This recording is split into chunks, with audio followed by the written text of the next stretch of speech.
Hi there, I'm making this video.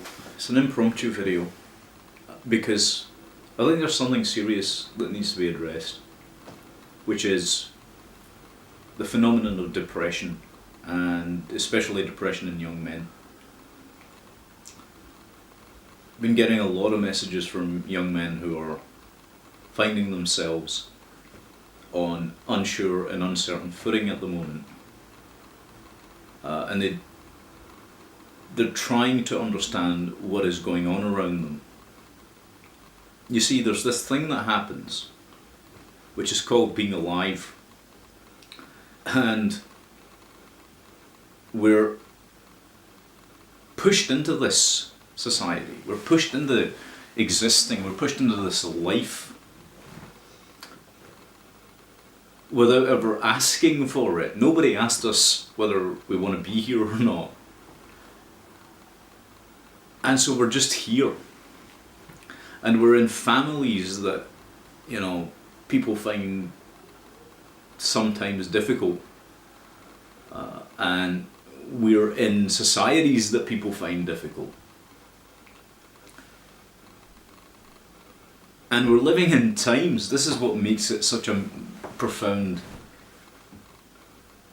problem, is that we're living in times where society makes things difficult.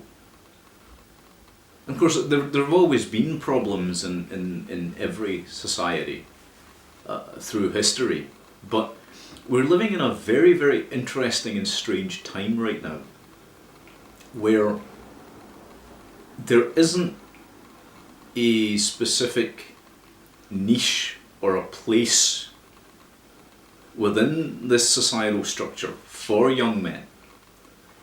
You see, society is failing young men. Society is failing men in general, but especially young men. And we're talking here about young boys who are growing up in a society that despises masculinity. That's the reality of it. And yes, there will be a lot of people that disagree with that, and that's okay. They're entitled to their opinions. But that's the reality as I see it objectively. Young men are being pushed into believing that they have no value. Of course, that's a lie. You do have value. I'm talking to all the young men out there right now who watch this or may watch this. You have value. You have an intrinsic value to you. It's there from the get-go. But what's happened is, over the generations, social engineering has damaged them. Okay? It's like constantly being put through the meat grinder and then wondering why it is that what comes out the other end is angry and frustrated and just a mush, a mess psychologically. And very few people are willing to address that. Those of us that are also facing a backlash from social engineers and the useful idiots out there. People that have really not understood that they themselves are being manipulated into holding the opinions and the views that they do. They are not independent thinkers. They think they're independent thinkers, and they've been pushed to think that through hypnosis and influence and persuasion tactics.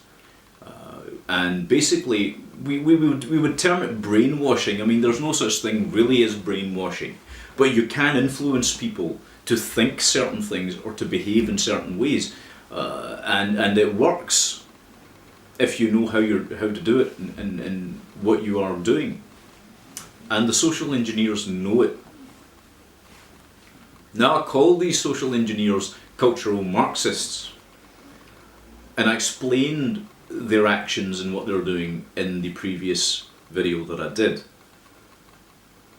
But some people took umbrage at that term, which is fine. I don't mind people disagreeing, because it's only by having our ideas or what we say or our assertions challenged that we really know or understand whether they actually have veracity or not, whether they'll stand up to the tests and the scrutiny that they face. But the thing is, I've actually done my research on this, and I'm not talking about the broadly, loosely defined term research as it is today, with people just jumping on the internet and going, oh, look, we've done our research, right? That's not how research works, not how real research ever works. Nor should we try and match our own ideas. If we're trying to look at something objectively, we shouldn't try and match our own ideas, our own biases with the materials that we find in any field of research, or the results that we find in any field. But the reason I say what I'm saying about having done my research is that I've actually looked at the phenomenon very, very carefully. This has been my area of expertise. We all have a different area of expertise, right? Some people are brain surgeons. Okay, they can perform brain surgery. That is not an area of my expertise. I could not perform brain surgery, right?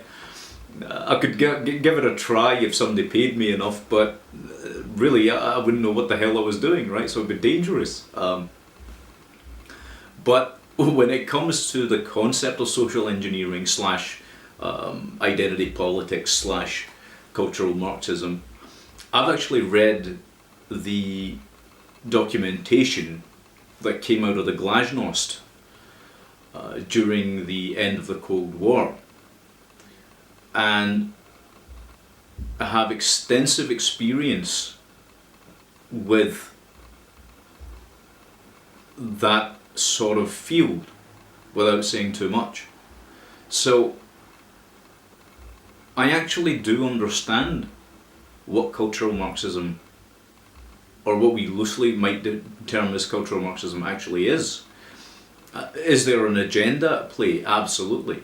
Absolutely there is an agenda at play. There's a hierarchical structure that's been imposed on human beings, that's been imposed on human culture, and all human cultures actually, I would argue, which people don't understand. So what happens is people end up focusing on a problem and thinking that that problem is it, and that's it. That's not the case. The problem is that when people, because we're natural pattern seekers, you know, we like to register patterns and things. That's how our brains are designed. A lot of people lump a lot of things together without really realizing there's actually no link between those things. Other times there are links and they dismiss them. Okay, out of hand, I would say. So this is where the phenomenon of conspiracy theories, for example, comes from. Is we want to see patterns in there. We want to see overarching plans of world domination or whatever, which theoretically could hold true, but they may not. I don't see it as being I don't see a global conspiracy as such. What I do see are covert operations which have been led by certain institutions, certain people that have succeeded in their aims. And that is why I can say what I say. It's plain to see that through the institutions and the political spheres which have guided certainly Western civilization, but also Eastern civilizations to a great extent as well. I'm thinking here of Chairman Mao and his great leap forward, which led to the deaths of countless people. I'm thinking of North Korea, which is a totalitarian state. I'm thinking of Stalinist communism. Even the Nazi party, which was the National Socialist Party, Mussolini, who was in fact a socialist. So, and then the term socialism, a lot of people don't understand it. It sounds nice, And it sounds nice because we are a social creature. So adding an ism to the end of it makes it appear to be benign. And it's not benign. Socialism has never been benign. It is always set out to damage society. Anytime you add an ism to anything, you'll notice this. There's a reason for it, and it goes back to the etymology of the word itself. Anytime you add an ism to a word, it tends to become quite destructive, right? It becomes a destructive ideology. Racism, statism, Stalinism, Islamism, you name it. I could tell you I could give you numerous examples where isms have proven to be very, very deadly and dangerous. And just following them, I think, is a crazy thing to do. But I'm veering off the topic here. The thing I was trying to get to was where depression stems from. So, when there's a war of consciousness, if you will, on the human psyche, where masculinity is seen as inherently bad or evil, then because we are biological creatures, and our genders, regardless of how you feel about this, objectively, our genders do dictate a great deal of how certain instantiations of our behavior are expressed, right? So when you have people, and people are of two genders, yes, there's the outliers in terms of transgenderism and so forth, but in general terms, and even there, by the way, you tend to find people who are in the transgender community identify as one gender or another gender. They don't identify themselves as a tertiary gender. So arguably there are two genders biologically. This gender continuum nonsense that's being pushed is dangerous because it robs people of their true inner identity. It creates dissociation. It creates depression in many people. But getting back to the main point, the war on the male psyche especially has damaged and destroyed what and how young men perceive themselves to be, right? So they see themselves as being valueless, or that they will be discarded by society at large, and that holds true, unfortunately, in our modern times. Arguably, that might have been the case previously as well, but it's especially magnified at the moment. It's especially magnified. And young men are suffering as a result. If you look, for example, at the statistics on homelessness, in England, for example, as the charity Crisis pointed out, 84% of homeless people are men. Okay, that's a damning statistic. And that tells you something's out of kilter here. And they're not getting any assistance. The political system's failing them. And young men are either experiencing that, or they're seeing what is happening to their gender en masse, and they become frustrated and enraged. Right? And the causal factors in this case are the damage to the human psyche that has led to it. So young men don't feel they have a place in society, especially when it comes to the ninja generation, the no income, no jobs, no assets. There is distinctly this apathy and the sense of giving up and again depression that will set in, and hopelessness ultimately. And you find that women are suffering as a result of that as well. Women as a gender are suffering as well. Because there's this opposition between the genders that has occurred.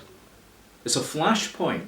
You've got young men who can't enter into a stable relationship with a woman, in a lot of cases, who have never actually, and this is something, and this is again an important point, it's laughed at by people. I don't understand why, because again it's a serious issue, where a lot of men have never actually been in a sexual relationship. They've never experienced intimacy. They've never experienced love. They've never found that grounding that is necessary, again, for the human psyche, because, again, we're a sexual species. That's the first thing. Biologically, we reproduce sexually. We're not asexual. There may be outliers that would define themselves as asexuals, each to their own, but in general terms, in true objective terms, that's how we reproduce, or at least we're supposed to. And it's not just that component, but we're a social species as well, right? We're a social species, and that means that we're meant to engage with society at large, and more young men are dropping out of society. They're disengaging from this decaying, collapsing civilization that's around them. And people laugh at these things. People think this is funny. I'm telling you it's not funny. I'm telling you there's something very seriously wrong there. Okay? And when there's a lack of empathy, and there's a lack of emotional comfort and kindness, what do you think that's going to result in? It's a basic law of action and consequence. And there have been studies, clinical studies done on other species, right enough, but there have been clinical studies done where when an animal doesn't receive that affirmation or confirmation from other animals around it, it goes insane. It becomes self-destructive, suicidal. There's this phenomenon of anger and violence. We've got angry young men out there right now, and society's blaming them for being that way without realizing it has a moral responsibility to them. But of course, again, this is all to do with social engineering and identity politics and cultural Marxism. These are real phenomena that have created this situation. I wish it was different. I wish these things weren't happening. My heart genuinely goes out to these young men who have no confidence in themselves, and they have no hope in themselves. And another thing that adds to the problem is bizarrely the previous generations. Their fathers, their grandfathers. Yes, there's the female influence that is very damaging as well, their mothers and their grandmothers and so on. I don't think necessarily it's the case with their grandmother's generation or their grandfather's generation even, so much as it is with the parents, the baby boomers, or the Generation Xers, the Gen Xers, my generation, who have utterly failed the millennials. They have utterly failed the millennials. And this is why you're seeing what you're seeing right now, in a lot of cases, with young people. Not even just young men, young women. Young women are growing up without any confidence in themselves, really, or narcissistic tendencies or solipsistic tendencies. which have been instilled in them by a damaged society, and they think that's okay. And what we find is that actually this is causing damage to them. The World Health Organization recently, for example, found that about 46% of women are suffering from some form of mental illness globally. Now just think about that for a second. 46 or 47% is a big number. That's almost half the world's population, and we've got just over 7 billion people at this point. You can't tell me that's normal. And if you think that's normal, you're out of your mind, because no species displays that normally.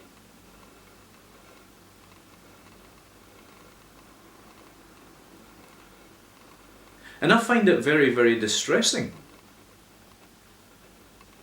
I do, because I certainly have, and I think most Gen Xers probably have, we've experienced love and intimacy and sexual comfort, emotional comfort. We've experienced all of that in some form. Things have changed now for us as well, in many ways. But we have experienced that. And so those of us from Generation X who have seen the sea change in society can confidently say, I think, that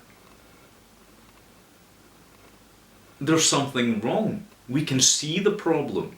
We have an overview of it because we saw what followed before. But at the same time, I can't possibly know. I can't possibly comprehend what it must be like for young people out there today. I simply can't. Because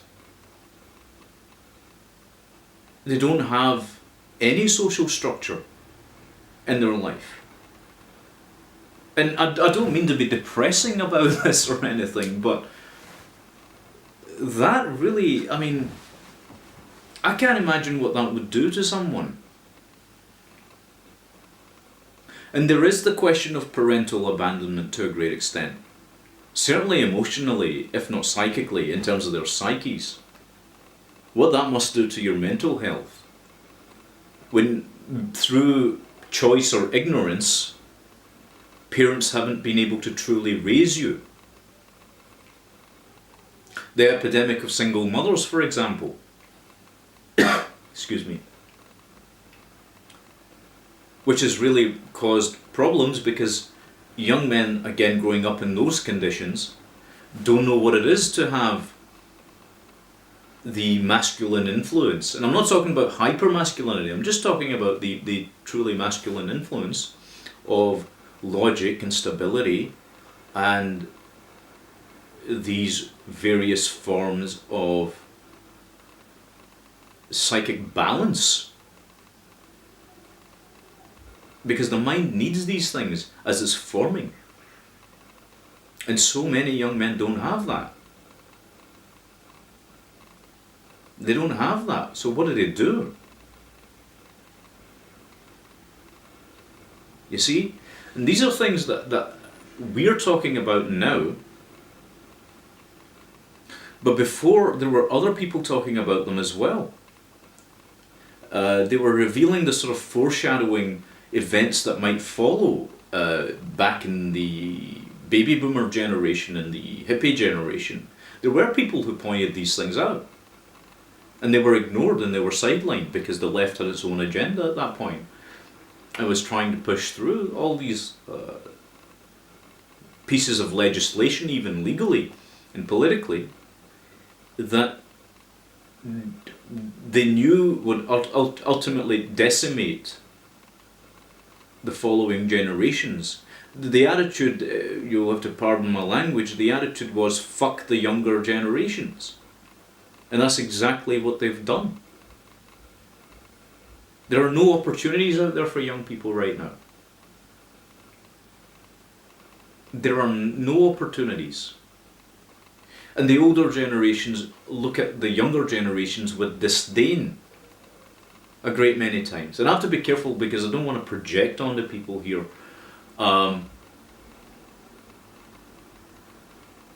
But there is this sense where people are young men aren't finding acceptance from the older generation. Because the older generation, at their present day ages, in their time,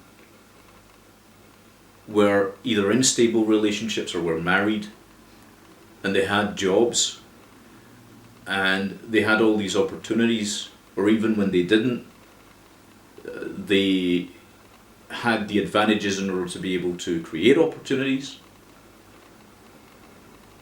And so they think that the younger generations should have their lives sorted out. Even my generation, Gen X, kind of looks at young people this way. A great majority of them do. And it's not correct. You cannot look at things this way. I don't look at things this way because I know it's not their fault. I can't blame somebody who's young for being depressed or dissociated or disconnected from the world at large because they don't have any emotional or psychological stability and they don't have the means to acquire that around them. I can't do that.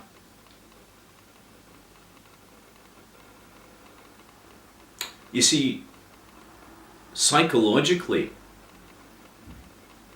we actually do need affirmation and reaffirmation and confirmation of our value and who we are.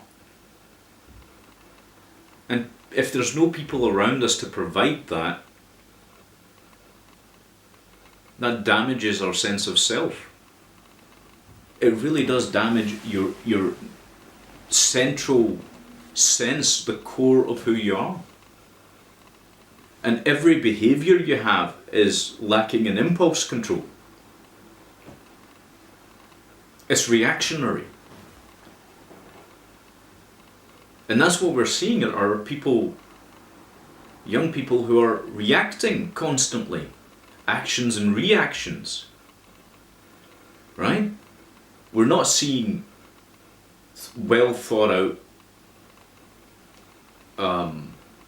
plans. We're not seeing any rebuilding of themselves or the social structures they need.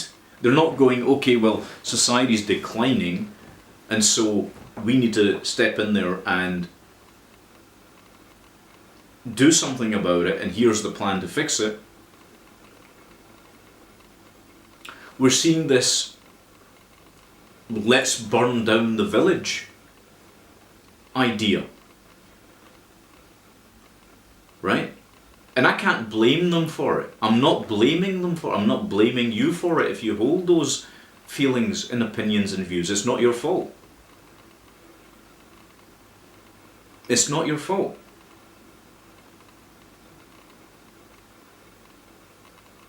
And I think older people like myself need to start realizing that we have a responsibility to you young people.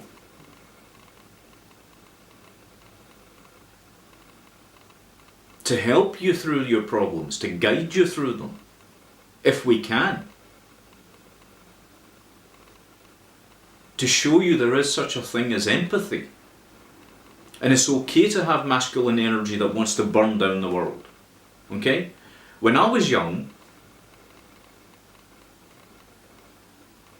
I had those feelings.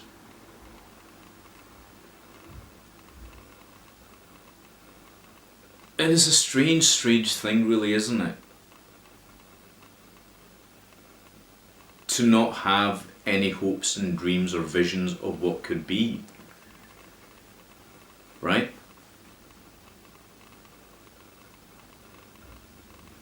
And this is why I feel very strongly about this. This is why I myself am quite angry about it.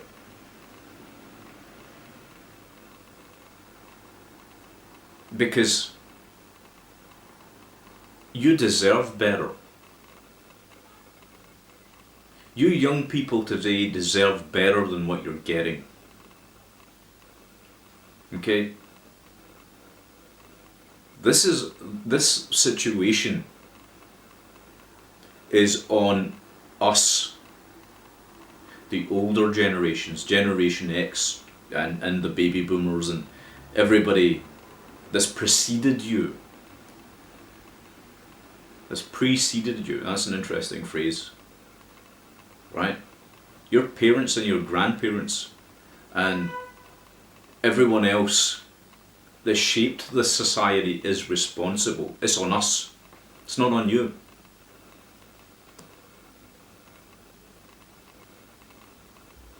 And by us, I'm saying those of us that were uninformed. Okay, I'm not excusing myself from this. I've been trying personally, and I know a lot of people, again, young people as well, are pushing against this damage that's been done. And we have been for a long time, and very few people really paid attention. So those of us in Generation X that have really kind of brought to the fore the problems that have been endemic in it for a long time, and those of us that are standing up for what's right are pushing to change the system, and I know you young people today are pushing to try and change this system as well. Okay? Some of you feel like giving up and you're just sort of like walking away from society at large, and that's okay too, for a time. Because you're of no use to anyone until you understand yourself. That is what gives you the strength to push back and to not be afraid of pushing back. Right? I know I couldn't have pushed back in the ways that I do and that I am if I didn't have a strong sense of myself. But that only came from deep, intense inner reflection. Right? I had to stare into the abyss so long. I was staring at it so long that it stared back at me. So, I understand it. But that gives you the impetus to push. It gives you the ability to withstand the anger and the hatred that comes forth from people that aren't on the right side of history, really. Because the people that have done this social engineering are not on the right side of history. The social justice warriors are not on the right side of history. Okay? At some stage they're going to be seen as very, very destructive forces. They are comparable, quite probably, to the National Socialist Workers' Party, the Nazi party in Germany that sprung up during World War II, prior to World War II.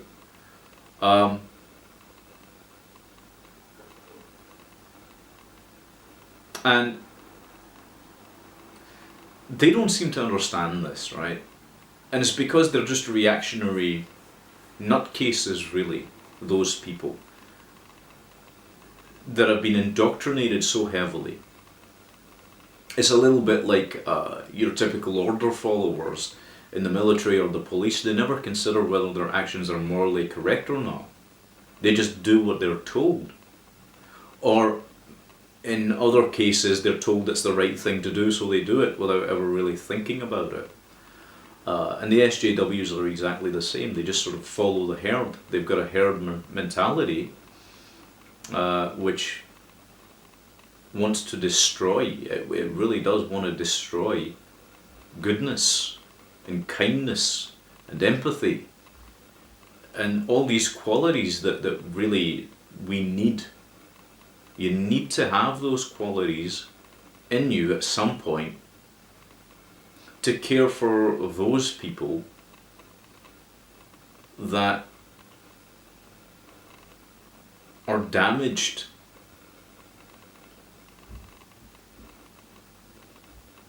And there are a lot of people out there that are damaged, you know.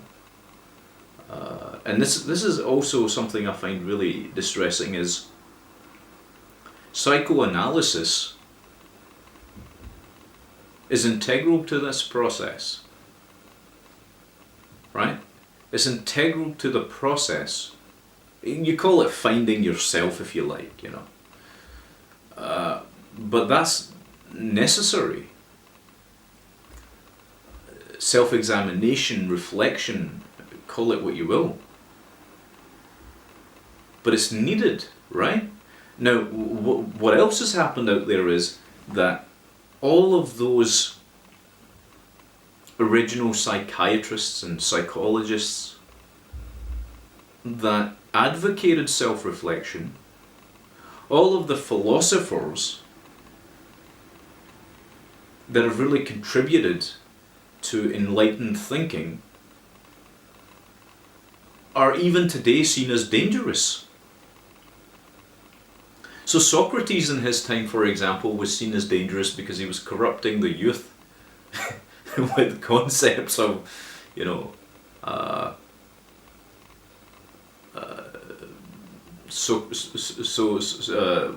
was it? Yeah, it was corrupting the youth, basically, wasn't it? And Plato as well, and Aristotle.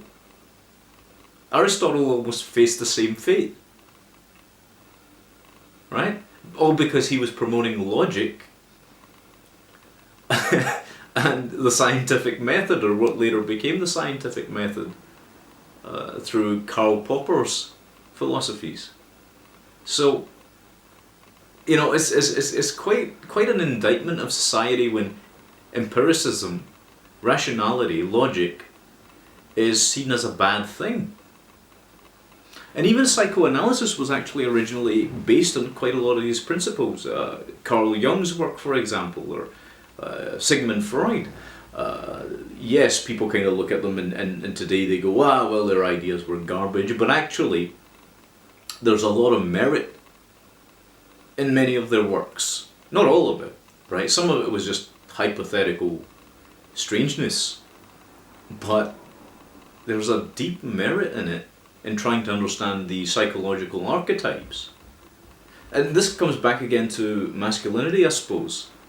Because as Carl Jung pointed out, we have these subconscious archetypes within the collective unconscious, such as the wise old man, or the male figure, the father figure, or the mother figure, as nurturers, as teachers, as guides.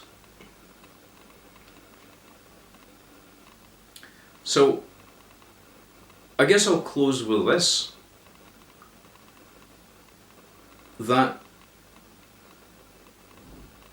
using the tools of the ancients,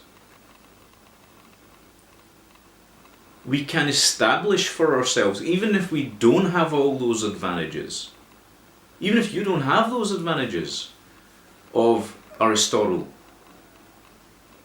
or Socrates or Jung or Freud or any of these wonderful thinkers that we've had, Plato, no matter who, you know, we look to, if you haven't had the advantage of being taught those things, That's okay. You can go out there and find it yourself.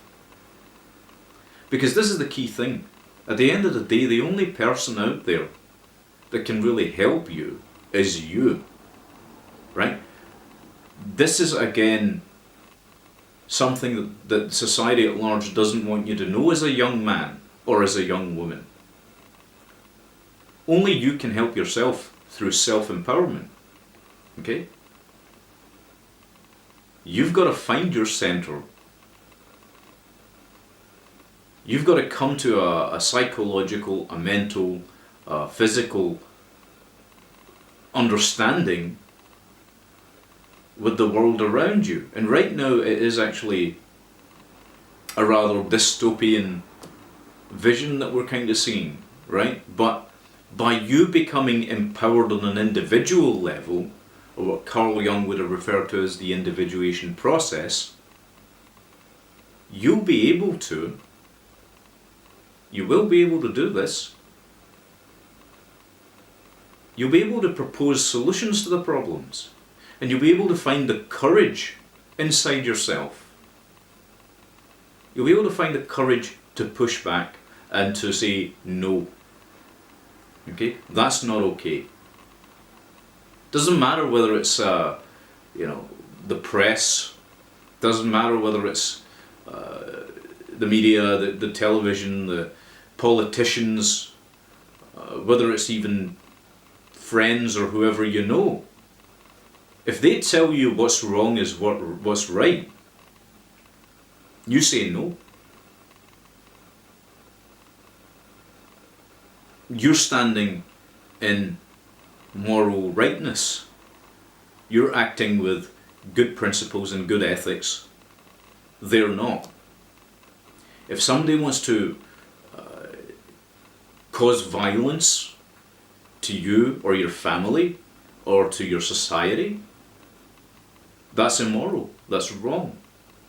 It transgresses the non-aggression principle.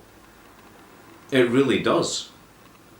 And you have every right to stand your ground and push back. It doesn't have to be with violent means, but you have that right. It's a form of self-defense. And you can do it violently or non-violently at that point, if they've transgressed. Don't be pacifistic about these things. Even Gandhi said that he was never for pacifism, for goodness sake. He was for non-violence, not for pacifism. These are two very different ideas. You can tackle ideologies as a form of self-defense, verbally. You can do that. Or you can stand up physically as well if needs be. Right? And both are okay forms of defending oneself. But you can only do those things if you know yourself. And you will heal from these wounds that are being inflicted on you. This is the other thing. People aren't teaching young people these things. They don't understand this, right? So, the emotional angst you might be experiencing, you will heal from it. The pain that you're experiencing, you will heal from it. Rejections you might experience in the workplace or from women or whatever else it might be, you will heal from those and you will become emboldened and self-empowered as a result.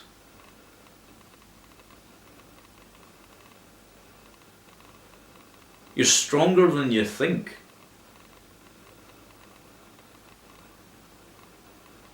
So don't let depression engulf you. I have faith in you.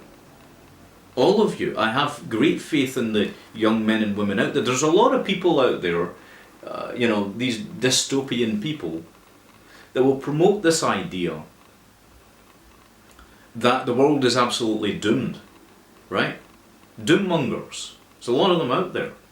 I don't think that. Yes, civilization is collapsing around our ears, right? That is happening.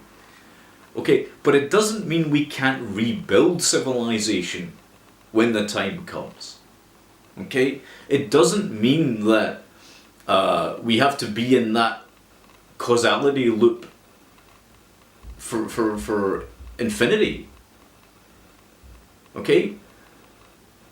We can do so much more than we're being led to believe as human beings. All of us. It doesn't really even matter about generations or genders at that stage. If a great cataclysm does come, if civilizations do fall into the sea, that's okay. We should try and avoid that if we can. This is, again, I'm not saying we should just kind of sit idly by. Don't twist what I'm saying. But I am saying that there is a scientific principle at work even in all of this social engineering and whatever, which is the law of entropy. Okay? It does happen. But that's okay. Because once you've worked on yourself as individuals, and I know a lot of you are, and a lot of you will anyway, you'll be able to do that. You'll be able to muster all of that strength and say, okay, so this is what's happening. Those people out over there are acting immorally. We're going to oppose them. We're in large enough numbers now to do that. And at the same time, you'll be able to create again the exact kind of society that you want, which is in the moral right, which is in the ethical right. Okay? And yes, of course, even all of those people, all of us who are for freedom, who are fighting for truth and for right moral action, we're going to have disagreements about things as well. It's not as if we won't. Okay?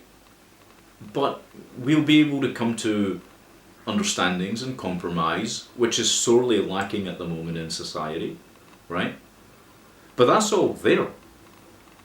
And the opportunities which are lacking for you in terms of the job sphere or the educational sphere or the relationship sphere, as is the case for a lot of young men, even those, you'll find that one day they won't be a problem. Okay? And I'm not saying this as some kind of idealist. I fucking hate idealists, but things will change. If there's one law in life, it's that all things are subject to change. This is one thing the conspiracy theorists and dystopians don't understand, right? Everything changes. So even if there's a period of great upheaval, and as I say, I mean, from what I can see, yes, there is this collapse inevitable, right? But even that time of, if you want to call it, evil or immoral actions, I call it immoral actions, unethical actions, that will pass as well. And there'll be new times, new things, new horizons, new possibilities that will arise. Yes, they will be constrained opportunities even then to some degree, just based on our history as human beings, right? We're not blank slates, as Rousseau might have said. We're not, right? So the past always informs the future. But at the same time, it doesn't necessarily mean that it has to be a myopic vision of the future. It doesn't have to be a bad one.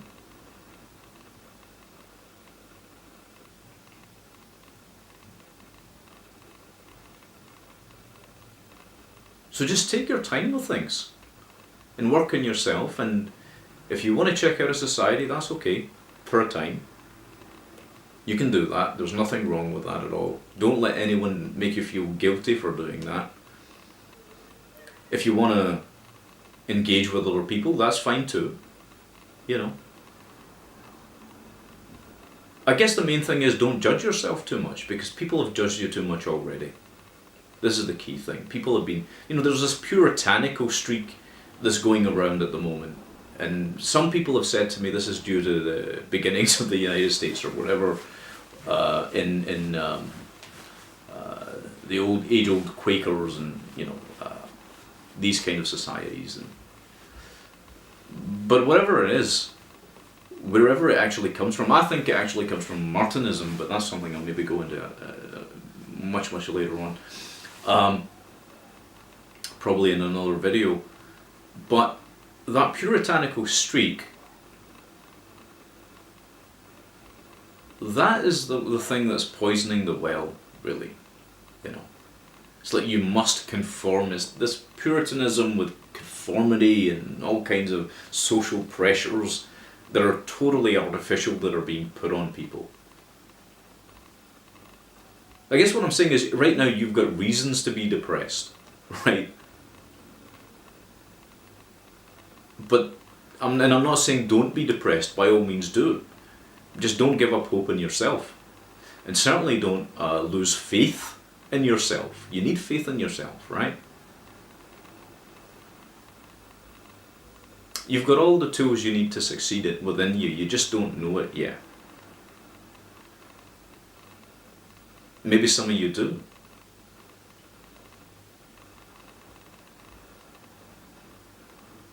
But in the end, the truth will out. The truth will win. And